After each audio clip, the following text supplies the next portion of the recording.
Bowie Youth and Family Services is hosting an open house on February the 27th. Hi guys, we're here at Kent Hill Center. I'm Wendy Wilcox. I'm the Director of Youth and Family Services. You may not know, but we are located inside of Kent Hill Center.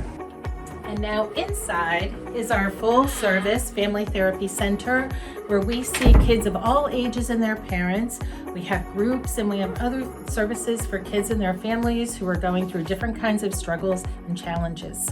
Please come see us. We have a lot of fun things that will be happening at our open house, and that includes games, door prizes. So please come meet all our staff members. We want you to be familiar with our services and know that you can find help here. You are never alone. Again, the open house takes place on February the 27th from 6:30 to 8 p.m. at the Kent Hill Center,